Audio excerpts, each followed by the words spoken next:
তার আম্পায়ারের পোশাক নেই, গায়ে ঢলঢলে একটা নীল পুলওভার, পরনে লম্বায় খাটো জিন্স, পায়ে হাওয়াই চপ্পল এবং ন্যাড়া মাথা। তবে বাবলু কোথা থেকে একটা সাদা টুপি জোগাড় করে এনেছে। সেইটে মাথায় দিয়ে যখন ঈগল স্ট্যাম্পের পেছনে দাঁড়ালো, তখনই ক্রিকেট খেলাটাও যেন একটু একটু করে মনে পড়ে যেতে লাগলো তার। এই তো slip, cover, mid wicket, long on, long off, point, long leg, 6 বলে ওভার হয়। নিয়মকানুনগুলোও ধীরে ধীরে মনে পড়ে যাচ্ছে তার। সবুজ মাঠ আর মাঠ ভরা আহ্লাদী রোদ। মনটা ভারী চনমনে হয়ে উঠল ঈগলের। রক্তে অ্যাড্রেনালিন ছুটছে। খেলা হচ্ছে টেনিস বলে। ব্যাটে বল লাগার পং শব্দটাও যে কি ভালো লাগলো তার কানে। আর ঘাসের ওপর দিয়ে সাদা বলটার পড়ি কি মরি দৌড়ের দৃশ্যও তো দেখার মতো। কুমোরপাড়ার opening batsman Samir cross bat করে দাঁড়িয়ে আছে। ঈগল আম্পায়ারিং ভুলে তার কাছে গিয়ে সোজা ব্যাট কি করে ধরতে হয় তা সযত্নে শিখিয়ে দিল। তীর্থঙ্কর বারবার মারতে গিয়ে ফসকাচ্ছে।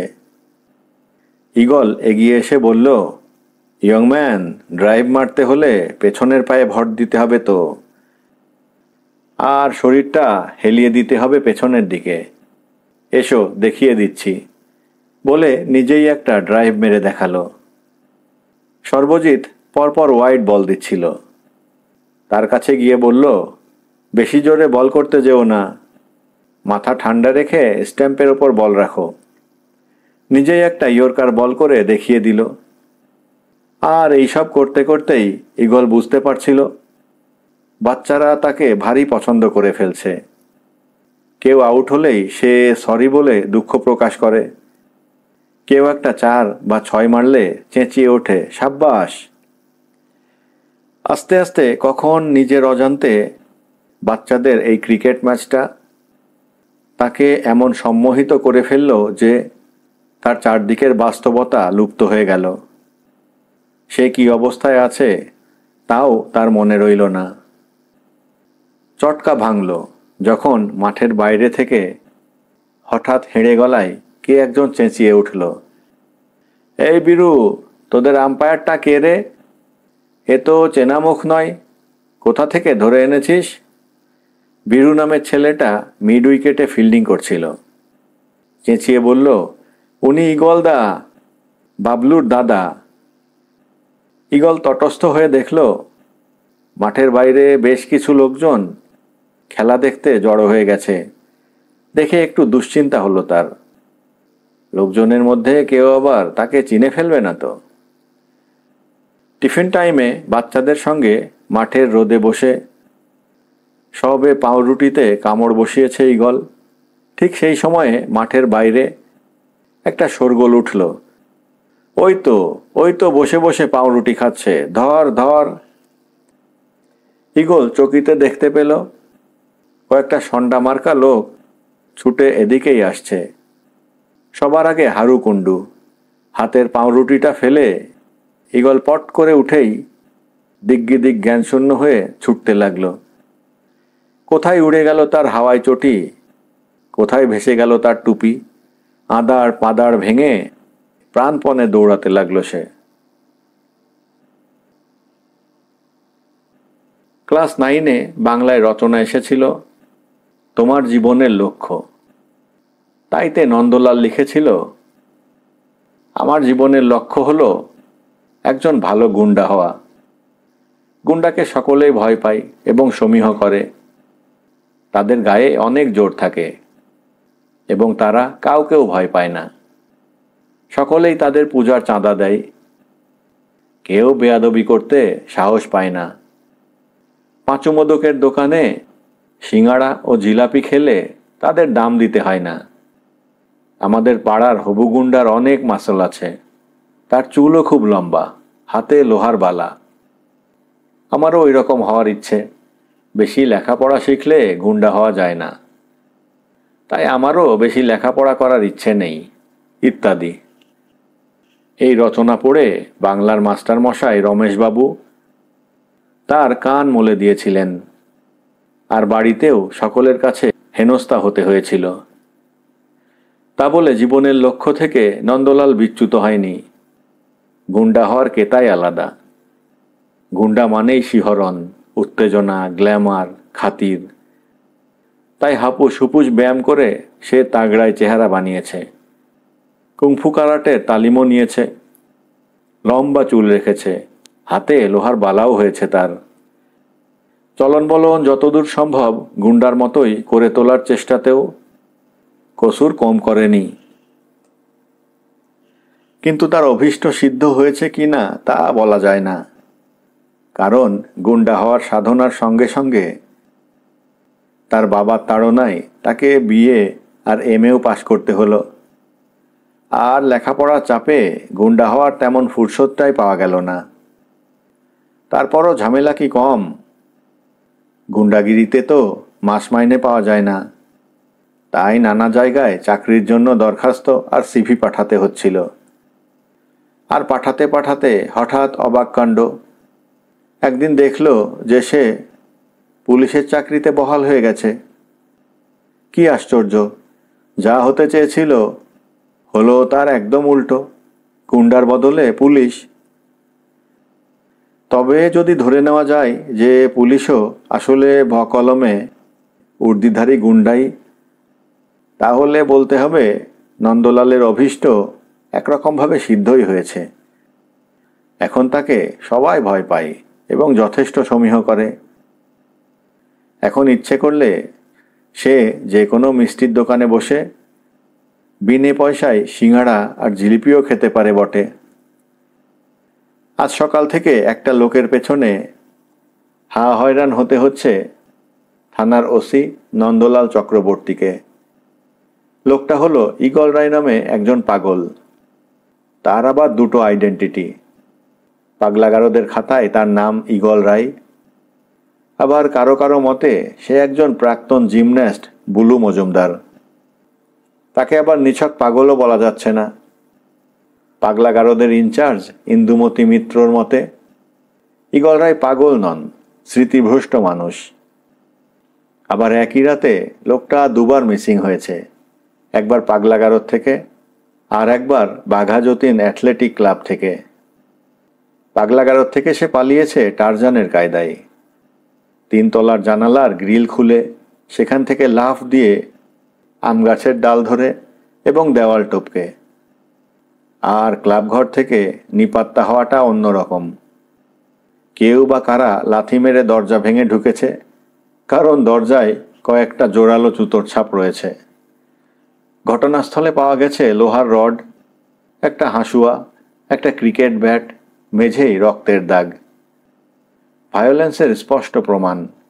সুতরাং ধরেই নেওয়া যায় যে ঈগল রায়কে মারধর করে অপহরণ করা হয়েছে। অন্তত ক্লাবের ছেলেদের তাই ধারণা। তাই চোখের সামনে একটা ভার্চুয়াল জিগল পাজল নিয়ে বসে নন্দলাল মাথা খাটানোর চেষ্টা করছিল। আর কথা কে না জানে যে শরীরের কসরতের চেয়ে মাথার কসরত অনেক বেশি কঠিন। দারোগার কাজে তাই সুখ পায় না নন্দলাল। শহরের তালেবর গুন্ডাদের একটা লিস্ট থানায় আছে বটে, কিন্তু মুশকিল হলো যত দিন যাচ্ছে তত নতুন নতুন মাস্তানের আবির্ভাব ঘটছে। বেকার বাড়লে গুন্ডাও বাড়ে, সকলের হিসেব রাখা সহজ নয়। সুতরাং লিস্টটা আপডেট করা দরকার। 7 জন বাছা বাছা গুন্ডাকে লক আপে পোড়া হয়েছে। তারা অবশ্য শপথ খেয়ে বলেছে অপহরণটা তারা কেউ করেনি। বেলা বাড়লে আরও কয়েকজনকে ধরে আনা হবে। কেউই সহজে স্বীকার করবে না, সুতরাং 3rd ডিগ্রি লাগাতে হবে। তাতেও কাজ না হলে অগাধ জল। খড়কের মাথায় তুলোর ঢিবলি পরিয়ে তার ডান কানের খোল পরিষ্কার করে দিচ্ছিল গনা। ডান কানের পর বাঁ কান ধরবে, 2টো কান হয়ে গেলে মাথা চুলকে দেবে। এসব কাজ গনা ভালোই পারে, শুধু চুরিটাই যা পেরে ওঠে না। শেষ রাতে লাহাবাবুদের বাড়ির 1 তলার দক্ষিণের ঘরের জানালার পাল্লা খোলার চেষ্টা করেছিল বলে লাহাবাবুদের দারোয়ান মিশিরলাল তাকে ধরে গোয়াল ঘরে বেঁধে রেখেছিল। আজ সকালে থানায় এনে জমা করে গেছে। তবে থানা জায়গাটা মোটেও খারাপ লাগে না গনার। অনেকটা নিজের বাড়িঘরের মতোই, সবাই ভারী চেনা জানা, আপনজন বললেই হয়। মাঝে মাঝে চড়থাপ্পড়ও জোটে বটে, তবে সেসব গায়ে মাখলে কি চলে? মা বাপও কি ছেলেপুলেকে চড়থাপ্পড়টা দেয় না? আর বড়বাবু তো সাক্ষাৎ বড় ভাইয়ের মতো। গনা তাই খুব যত্ন করে বড়বাবুর কানের খোল বের করার চেষ্টা করছিল। তা বলে তার চোখ কান যে সজাগ নেই তা নয়। ঘটনার গতি প্রকৃতি সবই সে মনে মনে টুকে নিচ্ছিল। এক সময়ে সাহস করে গলাটা একটু নামিয়ে জিজ্ঞেস করল, বড়বাবু, একটা কথা কব? কি কথা? বলছিলাম কি, যে লোকটা অপহরণ হয়েছে তাকে উদ্ধার করে এনে দিলে সরকার কি পুরস্কার কিছু দেবে বলে মনে হয়? চোখ না খুলেই নন্দলাল বলে, কেন রে, পুরস্কার দিলে তোর তাতে কি? তোর তাতে সুবিধে কি? আগে সুবিধে তেমন কিছু নেই বটে, তবে পুরস্কার হলে একটু খুঁজে টুজে দেখতাম আর কি। তার চেয়ে বরং চুরিটা ভালো করে শেখ, কাজে দেবে। রোজ রোজ ধরা পড়ে থানায় জমা হচ্ছিস, তোর লজ্জা শরম নেই? আগে আজ কিন্তু আমাকে ঝুটমুট ধরে আনলো মিশিরলাল। চুরিধারি কিছুই করিনি মশাই, একটু হাঁটাহাঁটি করতে বেরিয়েছিলাম। অনেকটা হাঁটাহাঁটি হওয়ায় সবে একটু হাঁফ ছাড়তে দাঁড়িয়েছি। একটা দেয়ালে একটু ঠেসও দিয়ে ফেলেছিলাম। খেয়াল করিনি যে সেটা লাহাবাবুদের বাড়ির দেওয়াল। কারো দেয়ালে ঠেস দেওয়াটা তো আর কোনো বেআইনি কাজ নয়, কিন্তু কে শোনে কার কথা? হঠাৎ পেছন থেকে এসে জম্বুবানটা সাপটে ধরে ফেলল। মাঝরাতে হাঁটাহাঁটি করতে বেরিয়েছিলিস কেন? ভালো লোকেদের তো মাঝরাতে ঘুমানোর কথা। তা বটে, তবে কাল রাতে আমার ভাইরা ভাই এসেছে কিনা, তাই বিছানাটা তাকে ছেড়ে দিয়ে আমি সময় কাটাতে একটু বেরিয়েছিলাম আর কি। শত হলেও কুটুম মানুষ, খাতিরই আলাদা। ভাইরা ভাই, তুই আবার বিয়ে করলি কবে? জিভ কেটে গনা বলে, আগে কি যে বলেন বড়বাবু, আমারই আধপেটা জোটে না, তার আবার বিয়ে? অবাক হয়ে নন্দলাল বলে, বিয়ে না করলে তোর ভাইরা ভাই হয় কি করে? গনা মাথা চুলকোতে চুলকোতে বলে, ভাইরা ভাই হতে হলে কি বিয়ে করতে হয় নাকি বড়বাবু? এটা তো জানা ছিল না। বিরক্ত হয়ে নন্দলাল বলে, এই তোর দোষ কি জানিস? মিথ্যে কথাটাও গুছিয়ে বলতে শিখলি না। গনা ভালো মানুষদের মতো বলে, আগে আমার তিন কুলে কেউ নেই কিনা, তাই সম্পর্কগুলো ঠিক বুঝে উঠতে পারি না। ইনি আসলে আমার দূর সম্পর্কের জামাই দাদা। মুখ ফসকে ভাইরা ভাই বলে ফেলেছি। হলেই ভালো, জামাই দাদা যেন আবার ফস করে বিষে মশাই না হয়ে যায়, দেখিস বাপু। লজ্জা পেয়ে গনা জিভ কেটে বলে, আগে আর ভুল হওয়ার জো নেই। ইনি নির্যশ আমার জামাই দাদাই বটে। তা তোর জামাই দাদাও কি তোর মতোই হাড়হাবাতে নাকি? না না স্যার, কি যে বলেন, জামাই দাদার বিরাট অবস্থা। দুহাতের আঙুলে 8খানা আংটি, গলায় সোনার চেন, সুটেড বুটেড মানুষ, পুরুষ্টু মানি ব্যাগ। বলিস কি, তা তোর জামাই দাদার কিসের কারবার? স্মাগলার না কালোবাজারি? না না বড়বাবু, সেসব নয়, বেশ ফাঁদালো ব্যবসা। তোর জামাই দাদা কি পাজি লোক নয় বলছিস? তবে শোন, পাজি লোকদের আমি পছন্দই করি। দুনিয়াটা তো পাজি লোকেরাই চালাচ্ছে কিনা। আমি যে পুলিশের কাজে হাত পাকালাম, তাও তো পাজি লোকদের সঙ্গে মেলামেশা করেই। পাজি লোকেরা আছে বলেই মাসের শেষে আমরা বেতন পাই, বুঝলি? মন দিয়ে বরং একজন পাজি লোক হওয়ার চেষ্টা কর দেখি। জি আজ্ঞে বড়বাবু। সেপাই রামপদ ঠান্ডা সুস্থির মানুষ। ঘরে ঢুকে সালাম দিয়ে দাঁড়ালো। তারপর গম্ভীর মুখে বলল, বড়বাবু একটা কথা ছিল। বলে ফেল। যে লোকটার অপহরণ হয়েছে সেই ঈগল রায়কে নাকি একটু আগে খাসনবিশদের মাঠে বাচ্চাদের সঙ্গে ক্রিকেট খেলতে দেখা গেছে। নন্দলাল অত্যন্ত অবাক হয়ে বলে, সে কি? অপহরণ হওয়ার পর তার তো ক্রিকেট খেলার কথা নয়।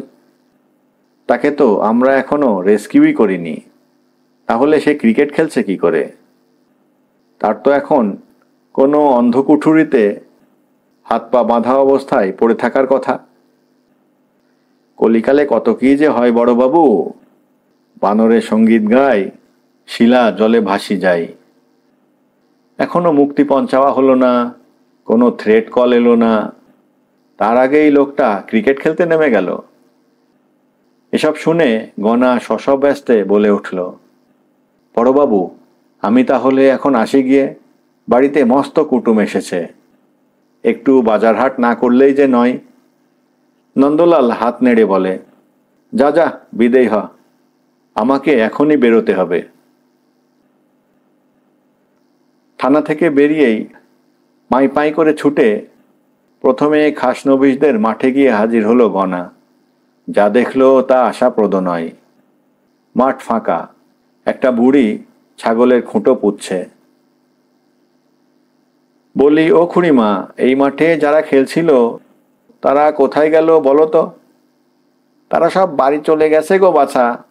কতগুলো মুষ্ক গুন্ডা এসে এমন তাড়া করলো যে বাছারা পালানোর পথ পায় না।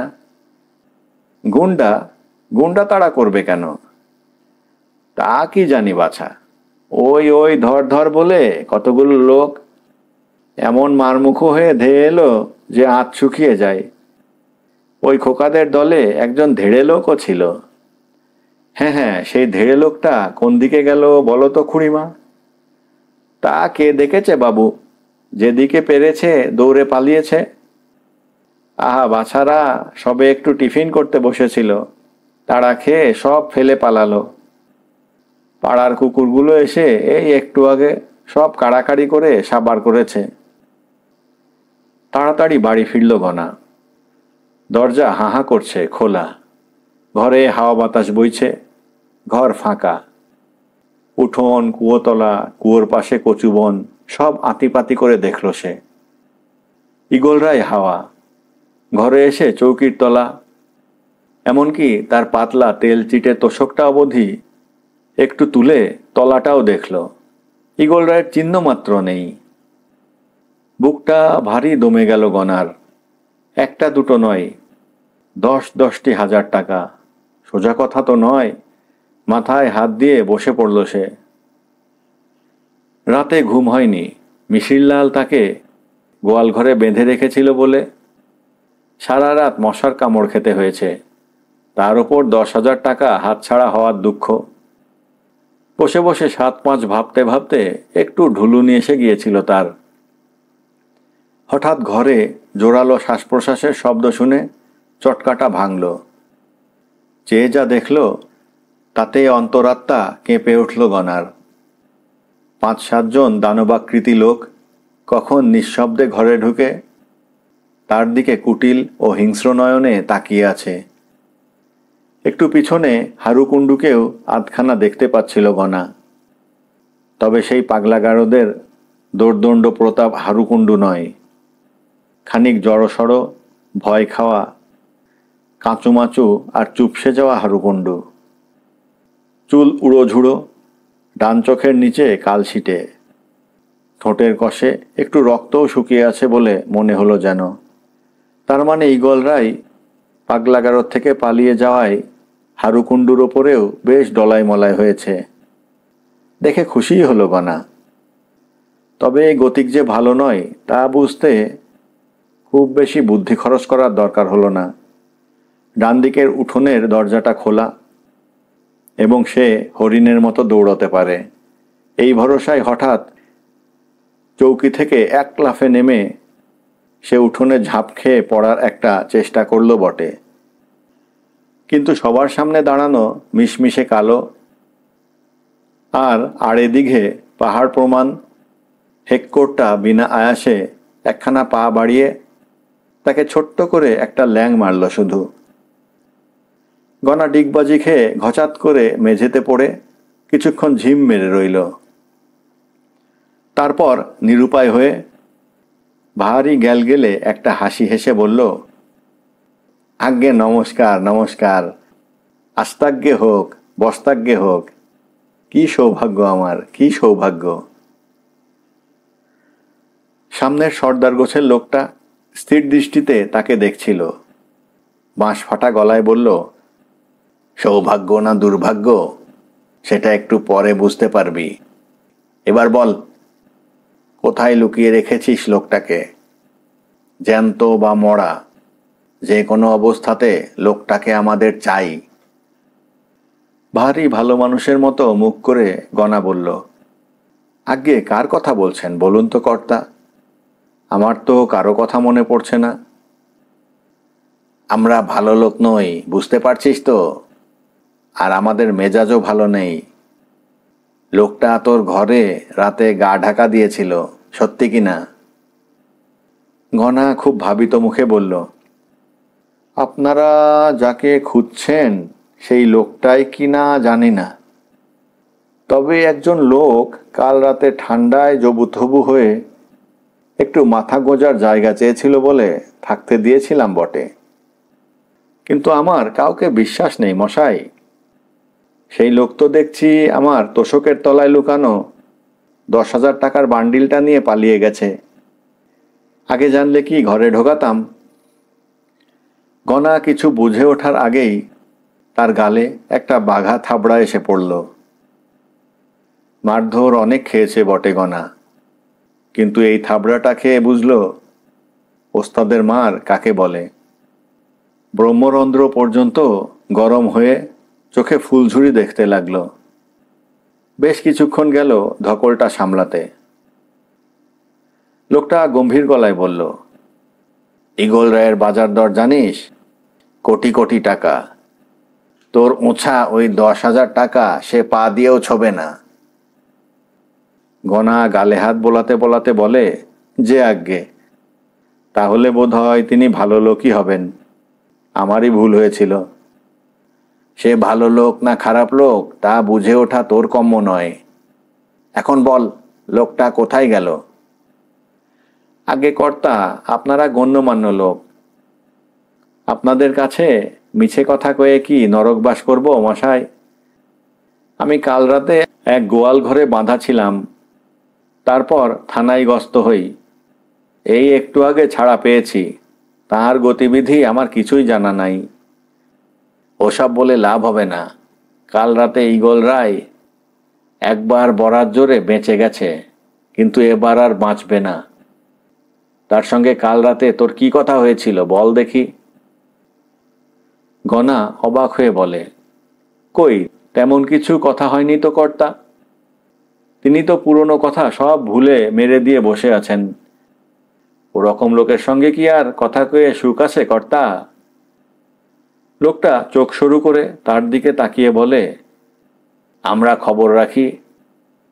তুই এক সময়ে পাগলা গারদে ঝাড়পোঁছের কাজ করতিস, তখন থেকেই কি তোর সঙ্গে লোকটা সাঁট? থতমত খেয়ে ঘনা বলে, আগে না, সাঁট হবে কেন? সাঁট কিসের আগে? আমি সামান্য মনীষী বই তো নয়। সাঁট না থাকলে সে সবাইকে ছেড়ে তোর ঘরে এসে উঠল কেন? আর তুইও তো ভালো মানুষ নস যে এমনি এমনি একটা উটকো লোককে ফস করে নিজের ঘরে জায়গা করে দিলি। আলবাত তোদের দুজনের মধ্যে একটা বন্দোবস্ত হয়েছে। লোকটা কোথায় গা ঢাকা দিয়েছে তা তোর জানার কথা। গনা কি বলবে তা একটু গুছিয়ে ভেবে নেওয়ার চেষ্টা করছিল। মিছে কথা কওয়াটা একটা আর্ট। গুছিয়ে এবং ফাঁদিয়ে বলতে না পারলে বিপদ আপদ থেকে গা বাঁচানো মুশকিল। একটু নাটক থিয়েটার করার অভ্যেস থাকলে সুবিধে হতো। সেই কবে একবার সীতার বনবাস পালায় লবকুশের লব সে হয়েছিল বটে, কিন্তু তার মোটে 3টে ডায়লগ ছিল। তাই নাকি? ওরে বাবা! আর হাই হাই, ওইটুকু অ্যাক্টিং দিয়ে কি আর এই পরিস্থিতি সামাল দেওয়া যাবে? একটা দীর্ঘশ্বাস ফেলে গনা বলে, একটা কথা কব কর্তা। কি কথা? আমি বলি কি, আপনারা বরং জুত করে এখানেই সেঁটে বসে থাকেন। আমি বরং গিয়ে ফটিকের দোকান থেকে আপনাদের জন্য চা আর বিস্কুট নিয়ে আসি। আপনারা আরাম করে চা বিস্কুট খেতে থাকুন। ততক্ষণে মনে হয় ওর যখন যাওয়ার আর জায়গা নেই, তখন ঘুরে ফিরে হয়রানি হয়ে উনি এখানেই ফিরে আসবেন। তখন ক্যাক করে চেপে ধরলেই হলো। হে হে হে। বাহ, তোর ওইটুকু মাথায় তো এক জাহাজ বুদ্ধি রে। গনা গদগদ হয়ে হাত কচলে বলল, না না, আর এমন কি? আমার সঙ্গে চালাকি? বলেই লোকটা পট করে হাত বাড়িয়ে তার বিশাল পাঞ্জায় গনার সরু আর পলকা কণ্ঠটা এমনভাবে চেপে ধরল যে ঘাড়ের হাড় মট করে প্রতিবাদ জানালো। গলা দিয়ে একটা আক শব্দ আপনা থেকেই বেরিয়ে গেল গনার। তারপরই দম আটকে চোখের ডেলা বেরিয়ে যায় যায় অবস্থা। অন্তিম সময় কি এসে গেল তাহলে? ইস, কত কি যে বাকি থেকে গেল। এবছর শীতে এখনো পাটিসাপটা আর নলেন গুড়ের পায়েস খাওয়া হলো না। শোলে সিনেমাটা 3বার দেখা আছে তার। আর একবার দেখার খুব ইচ্ছে ছিল, সেটা হলো না। মাহেশের রথ দেখবে বলে কতকাল খাপ পেতে আছে সে, সেই মাহেশও গেল। নরেশ ঘোষের মতো একটা গোলাপি সিল্কের পাঞ্জাবির ভারী শখ ছিল, সেটাও হলো না। আরও কত কি যে বাকি থেকে গেল। অন্তিম সময়ে আর লিস্ট বাড়িয়ে লাভ নেই। চোখ অন্ধকার হয়ে আসছিল তার। ওই ঝাপসা চোখের আবছায়াতেও হঠাৎ সে টুপিটা দেখতে পেল। সেই সাদা আর আশ্চর্য এক টুপি দরজার ওপরটায় চালের কাছাকাছি শূন্যে ভেসে আছে। কেন ভেসে আছে কে জানে, তবে টুপিটাকে দেখে খুব ভালো লাগলো গনার। মরে যেতে যেন আর কষ্ট নেই। ঠিক এই সময়ে হুড়মুড় করে একটা লোক ঘরে ঢুকে সর্দারের কানে কানে ফিসফিস করে কি যেন বলল। সর্দার চমকে উঠে বলল, তাই নাকি? তারপরই দুধদার করে লোকগুলো হুড়মুড়িয়ে বেরিয়ে গেল ঘর থেকে। ছাড়া পেয়ে গনা প্রথমে লটকে পড়ে গেল মেঝের ওপর। তারপর হ্যাঁ হ্যাঁ করে দম নিতে লাগলো, সঙ্গে প্রচণ্ড কাশি। কিছুক্ষণ ঠান্ডা মেঝেতেই পড়ে রইল সে। তারপর ধীরে ধীরে উঠল। টিনের চালের কাছ বরাবর যেখানে টুপিটা ভেসেছিল সেখানে এখন আর কিছু নেই। তবু ওই শূন্য জায়গাটাই অবাক হয়ে চেয়ে কিছুক্ষণ বসে রইল গনা। ছুটতে ছুটতে একটা বড়সড় মাঠ পেরিয়ে এক আঘাটায় পৌঁছে গিয়েছিল ঈগল। দমফোট অবস্থা। সামনে আর পথ নেই। ঝোপঝাড়, জঙ্গল, বড় বড় ঘাসপাতা, গাছপালা। কিসে যে পা আটকে ধড়াস করে পড়ে গেল সে, তা কে জানে। আর পড়েই সব অন্ধকার। না, অন্ধকারও ঠিক নয়, আসলে পড়ে গিয়েই সে নেই হয়ে গেল। আলো অন্ধকার নেই, ভয় ডর নেই, ব্যথা বেদনা নেই, আমি তুমি নেই। সব ফক্কা, সব ডিলিটেড। রোগা গোল গোল চোখ, চুল দাড়ি গোঁফ ভ্রু কিচ্ছু নেই। ফোকলা একটা লোক তার সামনে খাপ পেতে বসে খুব হাসছিল ফ্যাক ফ্যাক করে। সে চোখ খুলতেই বলে উঠল, ওয়েলকাম টু পরলোক, ওয়েলকাম টু পরলোক। পরলোক শুনে একটু অবাক হলো ঈগল। হ্যাঁ, চারদিকটা যেন ঘনায়মান সন্ধ্যার মতো একটা আবছায়া। কিছুই স্পষ্ট প্রতীয়মান নয়। তারাহীন আকাশ আর একটা থমথমে ভাব, যেন অন্তহীন এক গোধূলি। সে হতভম্ব হয়ে চেয়ে রইল কিছুক্ষণ। তারপর লোকটার দিকে চেয়ে বলল, আমি কি মারা গেছি? জাননি মানে? আপনি 100% মারা গেছেন মশাই। ওই তো দেখুন না, আপনার ডেড বডি পড়ে আছে। ওই যে আগাছার জঙ্গল থেকে আপনার ডান পাটা বেরিয়ে আছে, দেখেছেন? ঈগল তার ডান পাশে একটু দূরে আকন্দ, কন্টিকারি আর মুথা ঘাসের জঙ্গল থেকে বেরিয়ে থাকা একটা ডান পা দেখতে পেল বটে, তবে নিজের ডান পা বলে চিনতে পারল না। আসলে তার ডান পা কেমন দেখতে তা সে কোনোদিনও তেমন করে লক্ষ্য করেনি। এখন ডান পায়ের জন্যে একটু দুঃখই হলো তার। চিন্তিত মুখে সে বলল, তাহলে এখন কি হবে? লোকটা ভারী আহ্লাদের সঙ্গে বলল, আপনার আনন্দ হচ্ছে না? না তো, আনন্দ হওয়ার কথা নাকি? কথা নয়, বলেন কি মশাই? এ সময়ে তো একটা ফিল গুড ভাব হওয়ারই কথা। খুব জোর বাঁচা বেঁচে গেলেন যে। একবার মরলে আর আপনাকে মারে কে? এখন ওই শিবু মণ্ডল, গণেশ হেলা, টেরা তপন বা ঢ্যাঙা পটাই আপনার পিছনে যতই তাড়া করুক, কিছুই করতে পারবে না স্যার। সে অবাক হয়ে বলল, এরা কারা বলুন তো? আহা, এরাই তো সারা শহর হন্যে হয়ে খুঁজছে আপনাকে। এদের তাড়া খেয়েই তো আপনি পালিয়ে এলেন। তবে আর চিন্তা নেই, এখন গুলিগোলা, বন্দুক পিস্তল, বোম পটকা, ছুরি ছোড়া কিছুই করতে পারবে না আপনার। ঈগল ভ্রু কুঁচকে বলল, ওরা আমাকে খুঁজছে কেন জানেন? তা খুঁজবে না, আপনার হিস্ট্রি যে ওরা জানতে পেরে গেছে।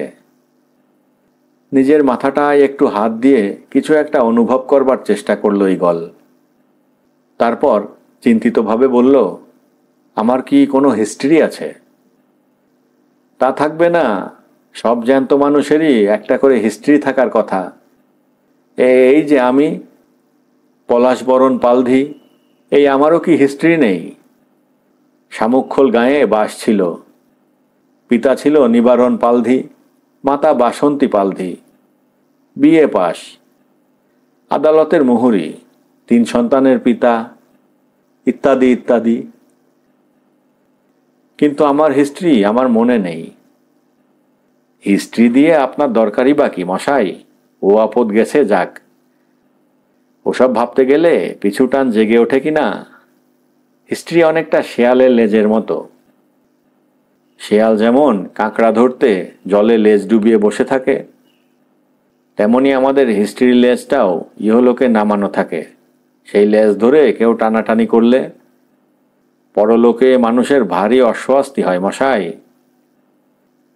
কিন্তু আমি যে আমার হিস্ট্রি খুঁজে বেড়াচ্ছি। এই তো মুশকিলে ফেললেন। আমি আবার আপনার ইউটিলিটি এজেন্ট কিনা? দাঁড়ান দেখছি। লোকটা তার জামার বুক পকেট থেকে একটা ছোট ময়লা ডায়েরি বের করে পাতা উল্টে উল্টে দেখতে লাগলো। সংক্ষেপে বলতে গেলে বলতে হয়, আপনার কোনো জন্মসালের রেকর্ড নেই।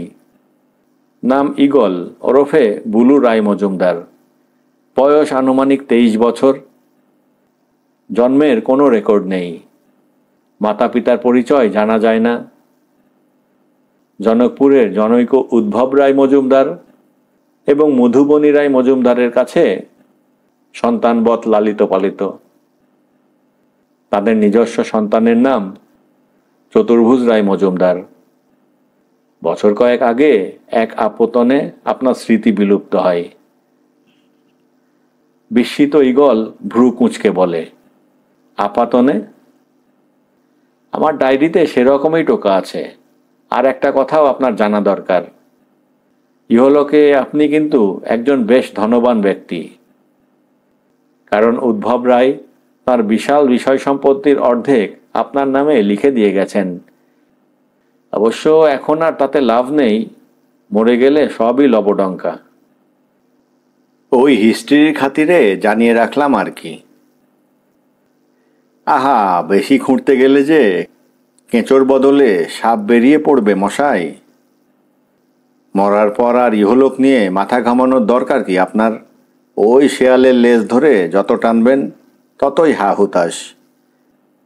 আমি জানতে চাই যে, আপনাকে নিয়ে ভারী মুশকিল দেখছি।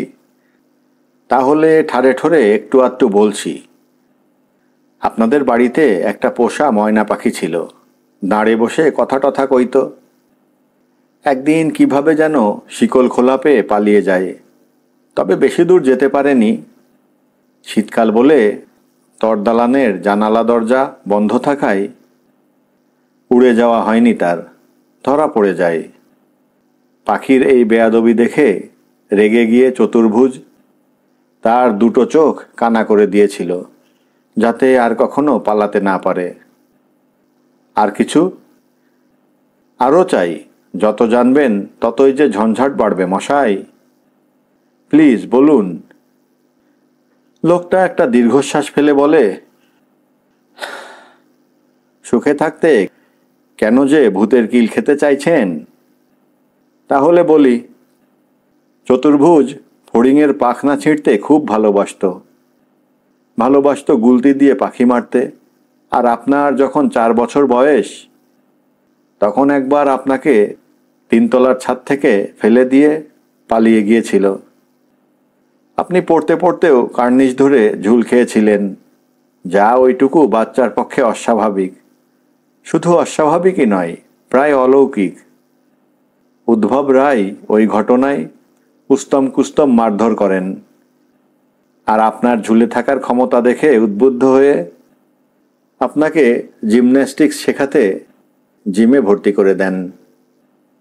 আর কিছু? আরও চাই। আপনার তো খাই মিটছে না দেখছি। দিব্যি টুক করে মারা গিয়ে ঝাড়া হাত পা হয়েছেন। এখন তো আপনার আনন্দ করার সময়। আনন্দটাকে মাটি করতে চান কেন? আমার কোনো আনন্দ হচ্ছে না, আপনি বলুন।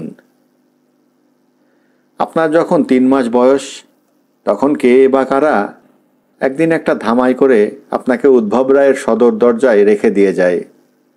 ফুটফুটে বাচ্চাটাকে দেখে উদ্ভব রায় আর মধুবনী রায় আপনাকে ফেলতে পারেননি। চতুর্ভুজের বয়স তখন 12 বছর। তার একচ্ছত্র রাজত্বে আপনি ঢুকে পড়ায় স্বাভাবিক কারণেই সে আপনার ওপর খুশি ছিল না।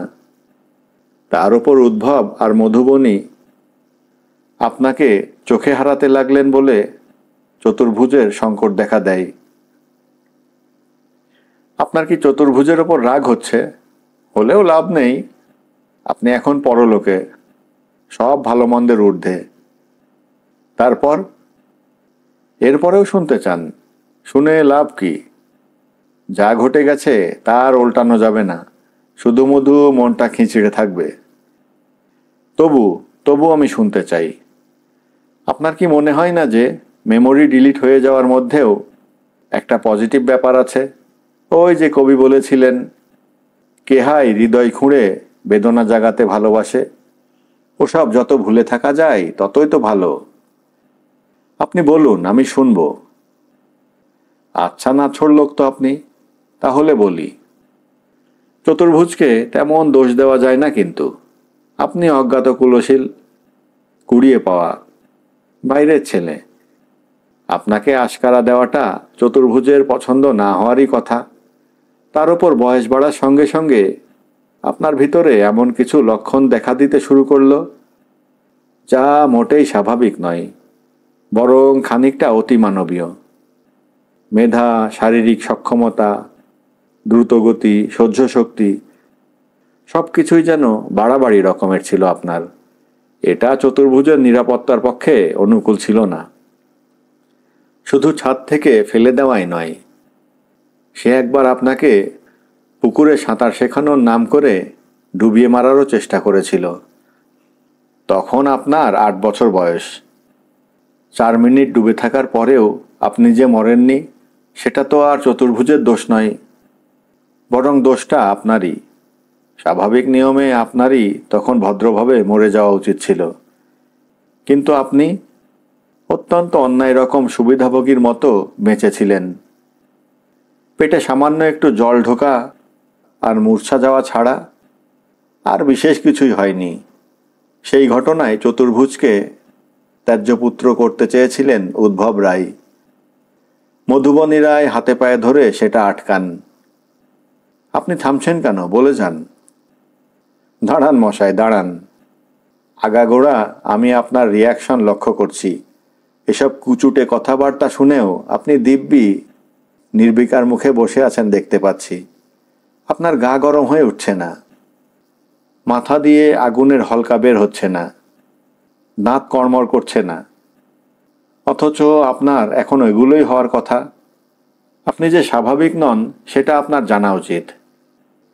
এই আপনাদের মতো লোকেদেরকেই ইংরেজিতে বলে কুল কাস্টমার। আর তাই আপনার মতো লোকের সঙ্গে বাস করা যে কারোর পক্ষেই বিপজ্জনক। চতুর্ভুজ রায় যে নিরাপত্তার অভাব বোধ করতে শুরু করেন তা অকারণ নয়, বুঝতে পারছেন তো? পারছি পলাশবরণ বাবু, এবার এগোন। আমার এসব বলার মোটেই ইচ্ছে ছিল না মশাই, আপনার চাপাচাপিতেই বলতে হচ্ছে। ইউটিলিটি এজেন্টদের কাজই হলো মক্কেলদের মন রেখে চলা, তাদের আরামদায়ক অবস্থায় রাখা। শত হলেও একটা নতুন জায়গায় এসেছেন, সব কিছু বুঝতে এবং সয়ে নিতে একটু সময় লাগবে তো বটেই। তাই এই সময়টাই আপনাকে সঙ্গ দেওয়াটাই আমার কাজ। Thank you, thank you. তারপর কি হলো বলুন? ও, ভবি দেখছি ভোলার নয়।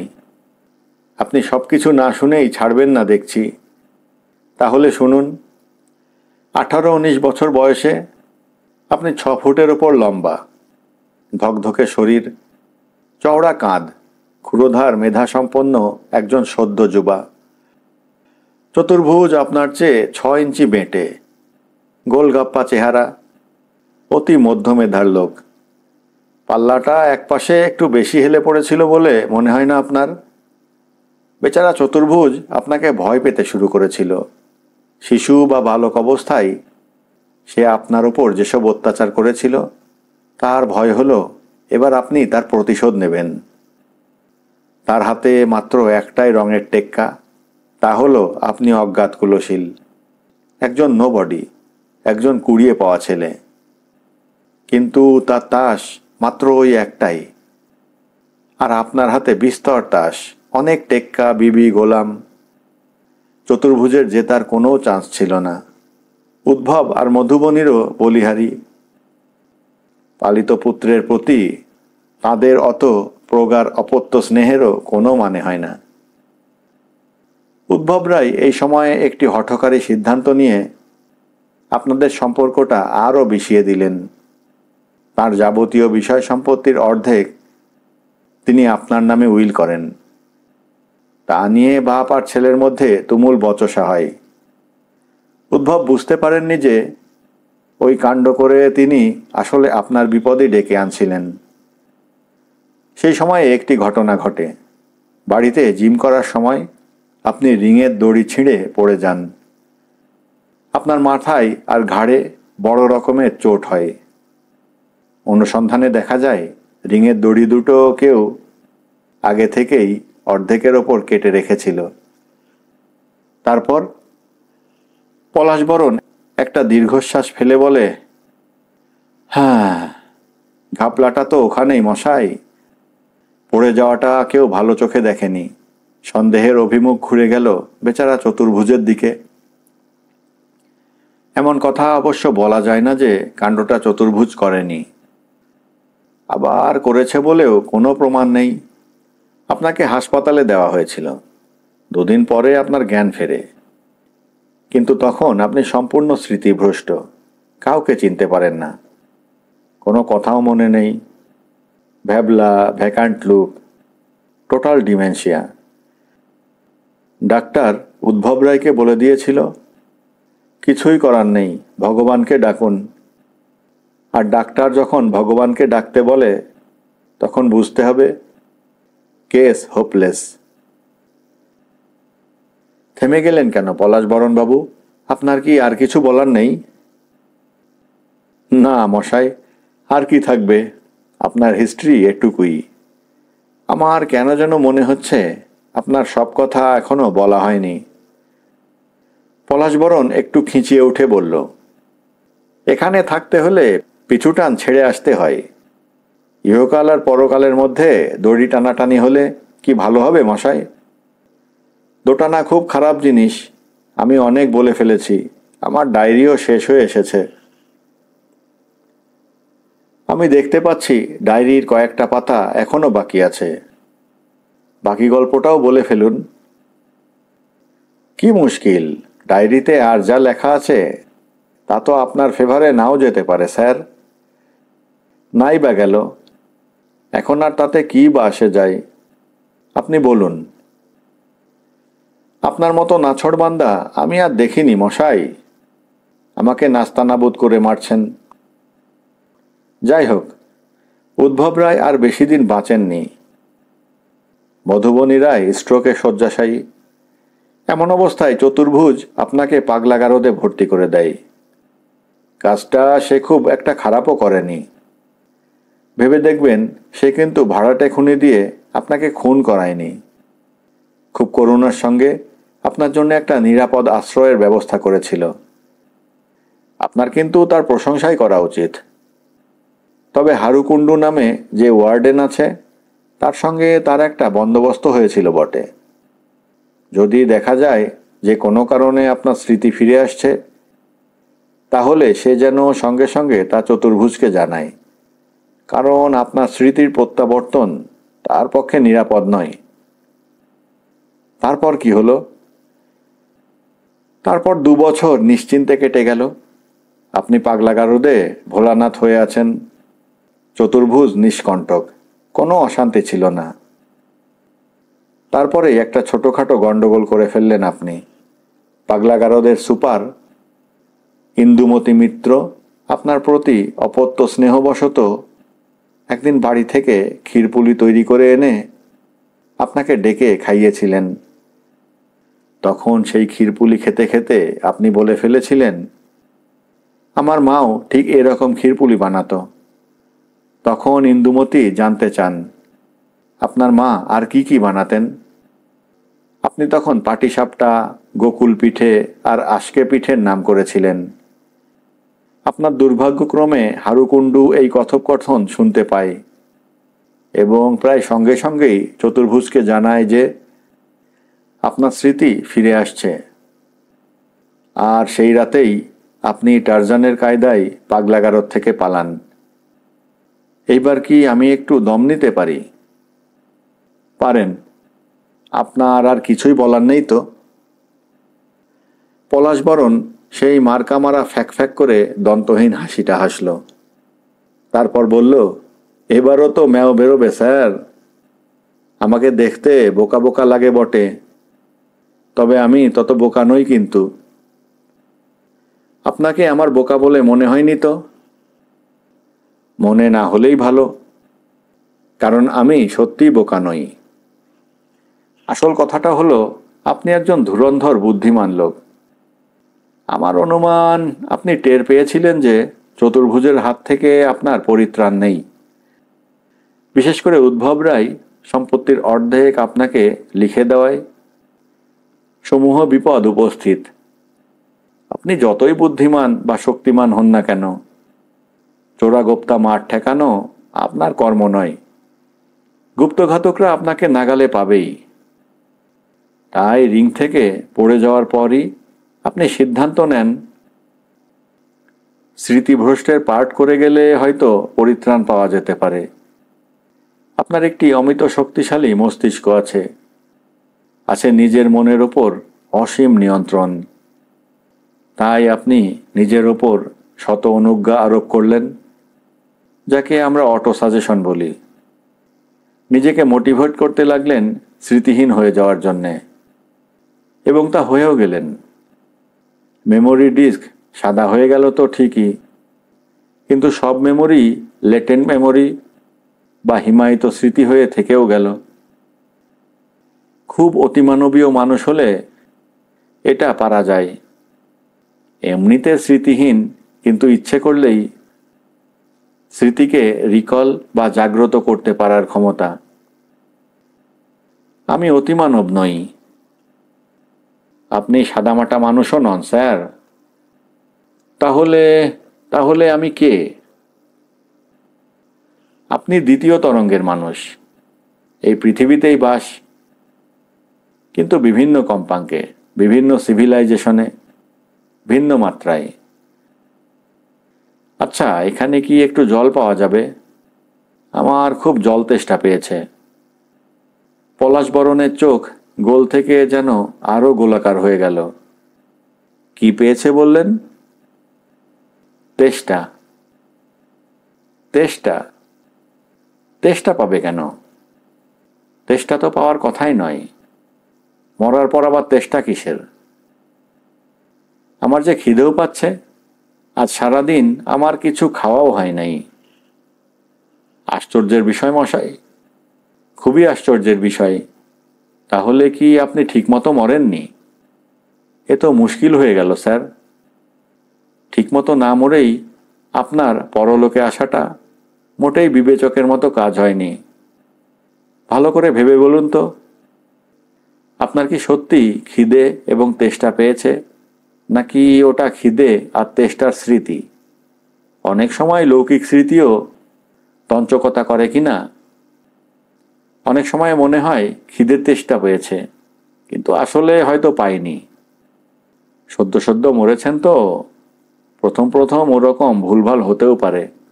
শত হলেও অনেক দিনের অভ্যাস কিনা। ঈগল একটু ভাবল, তারপর বলল, না পলাশবাবু, আমার সত্যিই খুব খিদে আর তেষ্টা পেয়েছে, স্মৃতিটিতি নয়। পলাশবরণ মুখে আফসোসের একটু চুকচুক শব্দ করে বলল, তবে তো খুবই মুশকিলে পড়া গেল দেখছি।